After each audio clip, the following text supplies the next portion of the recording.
jadi santri seumur hidup. Dan itu selalu diwasiatin sama guru-guru kita.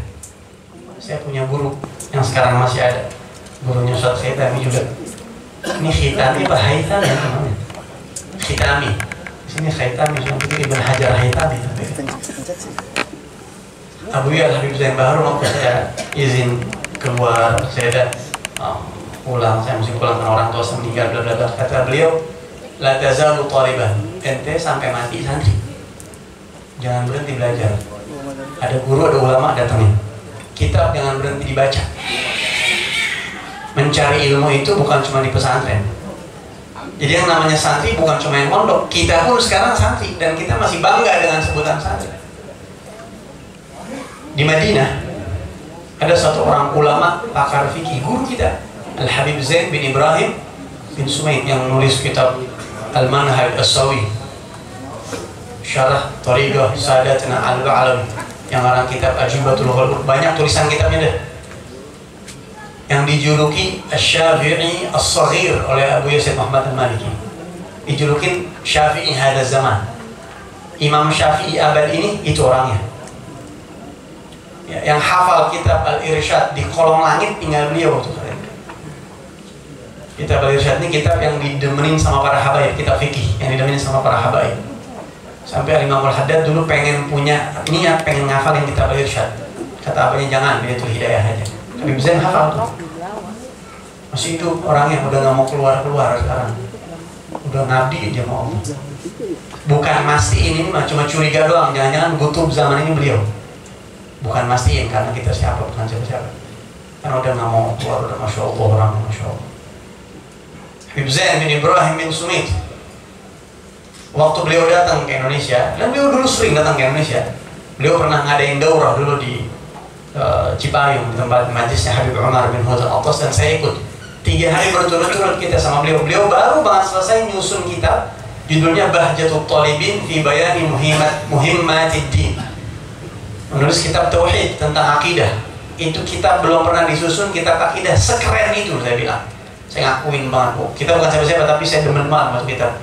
Karena beliau nulis kitab akidah, tapi di situ pendapat habaib. Jadi kalau pengen tahu akidah habaib, baca tuh kitab.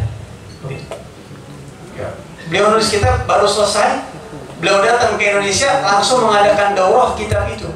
Jadi kita ini belajar kitab sama yang ngarang langsung dan dapat sanad sampai ke Rasulullah tentang akidah Ahlus Sunnah wal Jamaah, sanadnya sampai ke Faqih Muqaddam, sampai kata Nabi Muhammad. Dari awal kitab sampai akhir kitab kita belajar itu sama beliau. Pernah satu kali di saat waktu daurah itu, waktu beliau lagi waktunya ngisi, beliau letih atau bagaimana, digantiin sama cucunya namanya Habib Ali, Ali bin Muhammad bin Zain, si muda orang. Di situ beliau cerita, kata beliau, ini anak mau cerita sedikit ya tentang masjid anak, kata beliau. Yang pada saat itu kita baca kitab mustalah sama beliau, Qawaid Asasiyah Abu Yasir Muhammad, itu kitab mustalah paling dasar, rauhah gitu, istirahat. Karena cucunya ngedalamin hadis, masjidnya ahli fikih, cucunya ahli hadis, mau ngedalamin hadis. Kata beliau, kita tahu masjid Habib Zain bin Sumaid ini satu hari nggak kurang mutolaahnya itu 22 kitab satu hari. Satu hari baca 22 kitab, Pak. Setiap hari gak kurang. Dan tidurnya nggak lebih dari 2 jam. Dulu saya cuma tidur 2 jam tuh. Dan anak perhatiin satu hari baca 20 kitab lebih setiap hari. Segitunya udah alim banget, Pak. Antum tahu kata cucunya, kenapa kok Habib Zain ini kok antum kenapa masih semangat mencari ilmu, kenapa? Ilmu udah seabrek-abrek, udah jadi rujukan ulama fikih dunia mazhab Syafi'i dari kalangan habaib. Tapi kenapa kok masih mau menuntut ilmu? Apa kata beliau? Saya mau meninggal dunia dalam keadaan thalibul ilm. Itu jawabannya tuh. Anak pengen meninggal dunia masih jadi santri. Kan kadang-kadang orang ada yang kagak demen dibilang santri. Lu santri ya? Enak aja. Udah bukan santri, udah ustaz. Gitu ya. Gitu. Kalau kita mah santri, tetap kita santri. Walaupun orang nyebut kita mungkin Habib, kalau kayak saya mungkin Habib, Ustaz. Orang nyebut kita apa aja boleh, tapi tetap kita bilang saya tetap masih santri. Supaya saya tetap terus belajar. Kenapa? Pengennya pas mati masih dalam keadaan santri. Bagaimana supaya mati dalam keadaan santri? Karena nanti surganya dekat sama Nabi. Nah kalau ini mah nggak pakai diminta, emang lagi mondok meninggal, enak banget. Ya, jadi belajar itu minal mahdi ila lahad, sama aja. Jadi kalau saya ada ulama umur 80 tahun, Habib Zain bin Samit, mudah-mudahan Allah panjangin umurnya, panjang umur, sampai 100 tahun lebih kalau bisa, biar Allah kasih panjang umur, manfaat buat umat Islam. Suatu saat beliau meninggal dunia, tetap sebagai thalibul ilm, itu cita-cita beliau, itu cita-cita beliau. Ya. Nah kalau kayak Maulana Muhammad Rizki yang meninggal dunia dalam keadaan menuntut ilmu, ini luar biasa. Bukan cuma itu fadilahnya. Saya waktu mondok kurang lebih ada 7 orang meninggal saat saya mondok. Jadi itu biasa. Orang meninggal di pondok itu sesuatu yang biasa. Dan saya salut sama Bapak Muhammad Nasir yang tabah begitu. Sebagai orang tua tabah nerimain, dan itu makin membuat beliau semakin tinggi derajatnya. Allah semakin ridho begitu. Tempo-tempo kan ada orang tua yang agak nerima. Ini bagaimana sih aku bisa mati di pondok ini? Gitu. Ya, galau, pemikiran kurang ridho sama ketentuan Allah. Padahal Allah baik banget sama dia. Antum tahu orang yang meninggal dunia dalam keadaan waktu saya mondok dulu ada 7 orang. Ada 7 orang yang meninggal dunia. Saya masih ingat beberapa orang, saya ingat nama-namanya.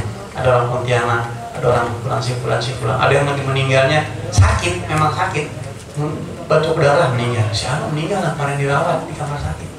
Innalillahi. Kelas Tanawi itu, kelas berapa gitu saya lupa. Si Anu meninggal lagi liburan. Si Anu meninggal lagi izin sama Ustaz keluar, meninggal. Ya, seingat saya ada kurang lebih 7 atau 8 orang waktu saya mondok. Dan fadilahnya luar biasa. Bapak tahu? Orang meninggal saat menuntut ilmu. Disebutin itu di kitab Fawaid Mukhtarah. Ustaz Hitam itu. Ada kitab Fawaid Mukhtarah, kitab yang musun Habib Ali Baharun, guru kita. Itu disebutin orang yang meninggal dalam keadaan menuntut ilmu. Allah janji, man mata wa huwa yatlubul ilm, gayyadallahu lahu malakan fi gabrih. Orang yang meninggal dalam keadaan menuntut ilmu, Allah bakal kirim, Allah utus buat dia satu malaikat khusus, yu'allimuhu ila yaumil qiyamah, yang terus lanjut ngajarin dia sampai hari kiamat. Jadi jangan heran nanti kalau hari kiamat kita nih orang Cakung melihat ada satu ulama besar namanya Maulana Rizki. Kan lu meninggal dulu biasa toh? Iya. Malaikat ngirimin, Allah ngirim saya malaikat dan saya belajar terus di kuburan. Lah kalau udah meninggal belajar di kuburan tuh udah nggak pakai istirahat, nggak pakai tidur, udah nggak ada alam kayak kita lagi, nggak ada kewajiban tidur, buang air, kencing nggak ada, makan nggak ada. Gimana kalau malaikat yang ngajarin? Bangkit di hari kiamat jadi ulama yang luar biasa, selevel ulama-ulama, benar-benar ulama. Atau bahkan nggak cuma malaikat, Allah utus arwahnya orang-orang soleh, para ulama yang bimbing mereka terus. Makanya para santri itu, di sini ada santri berapa orang, termasuk saya, termasuk anak saya juga masih bermondok. Para santri itu kalau bisa biar punya ulama gacoan. Ente mondok pasti ada dong satu idola ulama yang paling ente cintai. Al-Habib siapa? Saya Imam Al-Haddad Syahrabi. Sudah demen banget beliau. Al-Habib Abdullah bin Alawi Al-Haddad Syahrabi. Saya baca kitab-kitabnya, saya baca sejarahnya, saya nulis buku tentang riwayat hidup beliau. Saya bikin haul di pondok, mudah-mudahan diakuin cintanya. Ya, walaupun kita banyak kekurangan. Ya, ada yang ngefans semua sama Al-Habib Abu Bakar bin Abdul Al-Attas. Qutbul Mala fi zamani, gurunya Al-Habsyi Sahibul Maulid. Ada yang ngefans banget sama Habib Ali bin Husain. Ada yang ngefans banget sama Imam Fulan, sama Imam Syafi'i, sama Fulan. Walaupun banyak ulama kita bisa jadi kalau kita meninggal dunia dalam keadaan nyantri, arwah mereka Allah jadikan guru kita nanti dikubur. Atau kalau ditanya paling hebat ya guru kita nomor 1 setelah Allah dan Rasulnya. Setiap murid begitu, pasti guru kita itu di atas kepala, Allah yang meras di atas kepala kita semua. Tapi kalau ulama secara umum Imam Haddad, kalau nomor 1 guru kita pasti. Dan ini nyata, hadirin, nyata nih. Waktu saya mondok 7 orang meninggal dunia, gitu ya. Bahkan ada beberapa alumni ketika kita setiap tahun tuh ada, setiap 2 tahun sekali ada namanya Murtaga di pesantren kita itu, di dalam ada temu kangen, reunian begitu ya. Alumni termasuk ke senior saya baru kumpul, yang saya kagak ngalamin mereka dulu. Mereka ngalamin masa-masa awal Abu Yusuf Hasan Bahru itu ngerintis pondok, guru-guru kita itu. Sampai punya anak, dan anaknya meninggal dunia masih kecil. Dulu waktu kita mondok, guru kita waktu meninggal, saya lagi mondok. Jadi pas saya mondok, guru saya meninggal tuh. Wafatnya guru kita pas saya lagi di sono, masa-masa belajar. Jadi saya ngalamin dua guru, beliau dan khalifahnya Habib Zain Bahru. Begitu beliau meninggal dunia, ada sebagian orang soleh yang mimpi melihat bahwa santri-santri yang pada meninggal dunia waktu mondok sekarang lanjut belajar sama Habib Hasan Bahru di alam barzakh. Dan yang dilihat itu mereka yang 7 orang itu si fulan belajar lagi sama Ustaz Hasan setelah Ustaz Hasan Bahru ini meninggal dunia. Lanjut di alam barzakh. Apalagi di alam barzakh udah nggak perlu cari nafkah, nggak perlu tidur, udah alamnya beda, udah nggak ada gravitasi, udah nggak ada, bebas, hitungan detik bisa kemana aja keliling dunia. Itu alam barzakh sudah khususiah semua, udah nggak ada basyariah gitu. Berapa tahun kemudian ya setelah meninggal bertahun-tahun, dan bahkan guru kita ini setelah meninggal dunia masih ngedidik murid-murid yang masih pada hidup tuh, hebat itu. Orang soleh gitu ya. Kita nggak cerita itu, tapi ada salah satu alumni senior saya, anaknya masih kecil sakit meninggal. Emangnya anak pengen dipondokin katanya. Setelah meninggal dunia, ini bapaknya pak emaknya gitu melihat di dalam mimpinya itu si anak tadi menjadi abdi dalamnya Habib Hasan Bahru. Jadi guru kita itu kalau di pondok dulu waktu saya mondok, guru kita di Hasan Bahru itu pasti ada 1-2 orang santri yang khusus standby di kantor buat nuangin teh kalau ada tamu, buat disuruh-suruh ambil ini, ambil itu gitu. Biasanya itu ada santri yang dipilih khusus gitu, ada 2-3 orang. Mungkin kalau sekarang banyak, kalau di Hasan Bahru banyak, berapa 7 orang yang lebih banyak. Tapi waktu zaman guru kita Hasan Bahru ada 1-2 orang. Itu namanya santri khusus khidmah di dalam pondok. Setelah meninggal dunia Ustaz Hasan Bahru, itu ada sebagian anak mimpi bahwa beliau lanjut ngajarin santri-santri yang waktu mondok di tempat beliau meninggal, lanjut diajarin sama beliau. Dan setelah beberapa tahun kemudian, ini alumni yang punya anak, dan anak yang meninggal dunia, ternyata anaknya pun menjadi abdi dalam, ikut bagian nuangin teh, kayak kalau kata kita kayak nuangin teh begitu. Kata beliau, anaknya di sini namanya. Jadi alam barzakh ini hadirin, kita orang awam ya, nggak ngerti kita alam barzakh. Nanti kita begitu kita meninggal, masuk ke alam barzakh, kita bakal kelagetan pak, melihat hal-hal yang belum kebayang sama kita sebelumnya. Kita baru tahu di situ keutamaan Ahlul Bait, seperti kata Ustaz Hashim tadi. Banyak orang yang agak demen sama Ahlul Bait kan gitu ya. Kata ulama, orang kagak bakal tahu nilainya Ahlul Bait kecuali pas dia masuk alam barzakh, baru dia tahu. Orang agak tahu nilainya ulama nanti begitu. Begitu kita meninggal dunia, baru banyak hal dibuka sama Allah Subhanahu wa Ta'ala.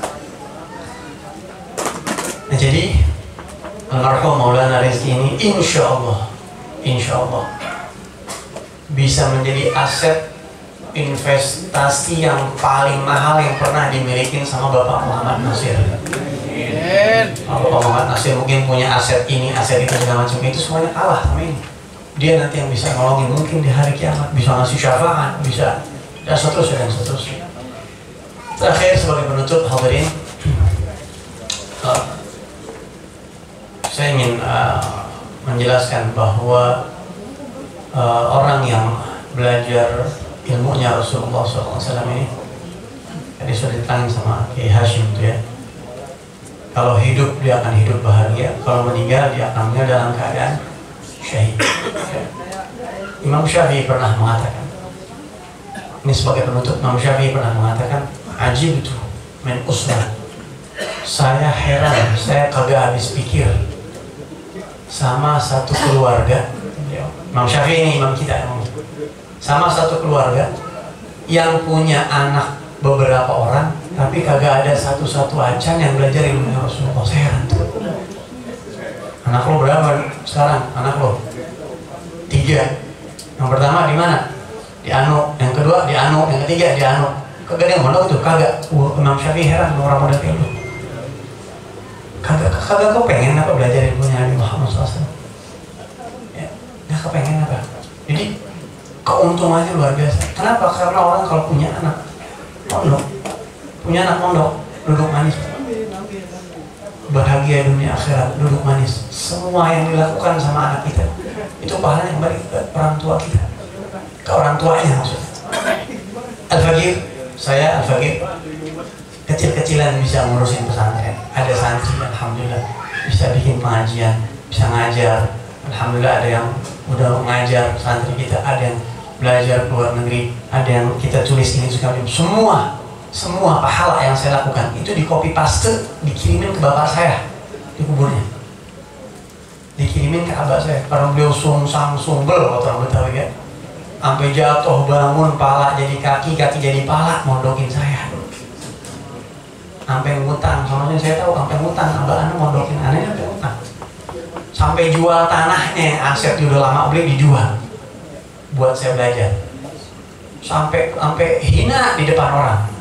Sampai ada orang ngomong sama saya nangis-nangis. Ini orang ngomong sama saya nangis-nangis. Bagaimana sedih, nangis. Kenapa antum Habib?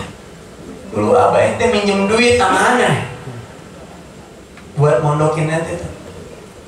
Aneh kagak kasih dulu. Itu yang bikin aneh nyesel setengah mati kagak ngasih. Padahal duit ada, biasa orang kaya begitu kan apa? Nyesel belakangan. Duit ada, aduh udah. Tapi emang ya namanya ada urusan itu segala macam, nyesek banget, saya nyesek banget. Sampai baru meninggal lah ente katanya. Sampai baru meninggal. Nah bilang, abahnya nggak rugi sedikit pun. Kagak rugi sedikit pun enggak. Semua wirid yang kita baca di pesantren, kitab yang pernah kita baca, semua itu pahala nyampe, semua kagak berkurang setetes sedikit pun kagak berkurang. Beruntung ya, buat orang-orang tua yang punya anak mondok belajar ilmu agama, keberuntungan yang sangat besar di sisi Allah Subhanahu wa Ta'ala. Mohon maaf kalau saya kepanjangan ceramah, mungkin ini aja yang saya sampaikan. Kita baca surat Al-Fatihah. Insyaallah mudah-mudahan Allah Subhanahu wa Ta'ala memberikan kepada almarhum derajat yang tinggi, ya, diperjumpakan dengan kekasih-kasihnya di alam sana, dan mudah-mudahan sahibul bait, Bapak Muhammad Nasir sekeluarga, orang tuanya, ibunya, semuanya Allah Subhanahu wa Ta'ala berikan kesabaran, ketabahan, keridhaan dan hatinya, dan digantikan sama Allah. Mudah digantiin sama Allah apa yang sudah diperjuangin dengan ganti yang baik, insyaallah yang lebih baik di sisi Allah Subhanahu wa Ta'ala. Ala hadhihi wa ala kulli musalih wa Allah yaj'alna wa auladna wa tullabna wa man bina ala qatayna wa man awsana mustawsana bi du'a man ahatat alayhi shababatu qulubina min ahli al-'ilmi wa min ahli al-khair ظاهرا وباطنا واجعلنا اياهم من يفتخر بهم رسول الله صلى الله عليه وسلم. هذه هي خاصه كما صرفنا وشفنا الى حضره النبي صلى الله عليه وسلم. الفاتحه. بسم الله الرحمن الرحيم. الحمد لله رب العالمين الرحمن الرحيم مالك يوم الدين إياك نعبد وإياك نستعين اهدنا الصراط المستقيم صراط الذين أنعمت عليهم Baca Al-Fatihah satu lagi buat orang Cakung dan semua yang hadir yang punya anak yang lagi belajar, agar lokasinya bermanfaat. Biar Allah Subhanahu wa Ta'ala mudahkan rezekinya. Biar Allah Subhanahu wa Ta'ala sampaikan cita-citanya. Belajar lokasi yang manfaat, Allah terangi hatinya, dijadikan ulama amilin, doa mukhlisin. Jadi orang-orang terusin perjuangan Rasulullah SAW, bikin bangga Nabi Muhammad SAW, kita dan anak-anak kita semuanya, orang yang ada di sekitar kita, dan para asatid, para masyayikh, para kiai yang sedang berjuang di jalan Allah. Mudah-mudahan Allah fukuhkan langkah mereka, Allah istiqamahkan mereka. Orang-orang niat jahat kepada para ulama, Allah Subhanahu wa Ta'ala kembalikan kejahatan kepada diri mereka masing-masing. Ala hadhihi wa ala kulli niyatin shalihah wa ila hadratin Nabi al-Fatihah. Bismillahirrahmanirrahim. Alhamdulillahirabbil alamin. Iyyaka na'budu wa iyyaka nasta'in.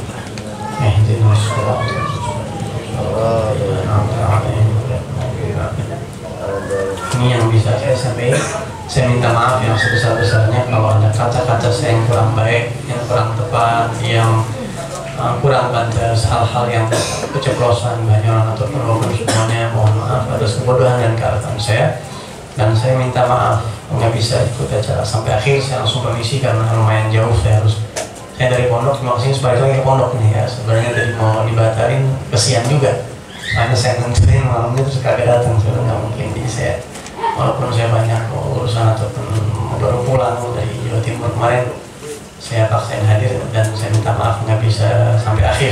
Jadi saya permisi sama Bapak Muhammad Nasir, juga khususnya kepada Bapak Haji Daud ini Ismail, minta maaf nggak bisa ikut sampai akhir.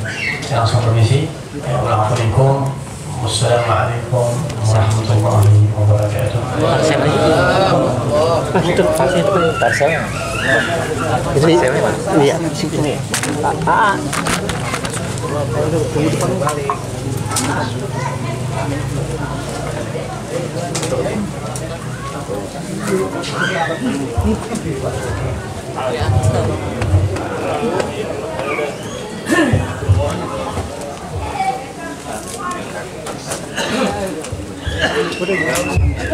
Pasnya udah siap.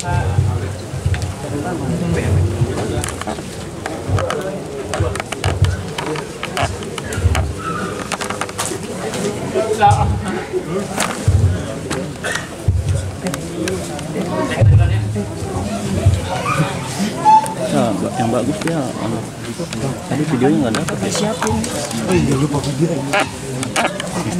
Di mana? Kami ucapkan jazakallah. Ini nyiapin dulu baru kepada bencana. Di mana di sini? Al-Habib Muhammad bin Alawi Al-Haddad. Semoga apa yang beliau sampaikan mutiara hadiah dan hikmah kepada kita semua bisa menjadi manfaat dalam kehidupan kita semua. Amin amin ya rabbal alamin. Dan semoga Habib Muhammad bin Ali Al-Haddad selalu diberikan kesehatan oleh Allah Subhanahu wa taala. Amin. Diberikan kekuatan, diberikan keistiqomahan dalam berjuang di jalan Allah Subhanahu wa taala. Kita beranjak kepada acara kita yang terakhir, yaitu penutup atau doa, yang mana pada kesempatan kali ini doa pertama kami mohon kepada Al-Mukarram wal Muhtaram Al-Ustaz Ahmad Furqan Mubarak SHI, dan doa yang kedua kepada Al-Mukarram wal Muhtaram Kiai Haji Nurul Huda LC. Kepada beliau kami persilahkan sallu ala Nabi Muhammad.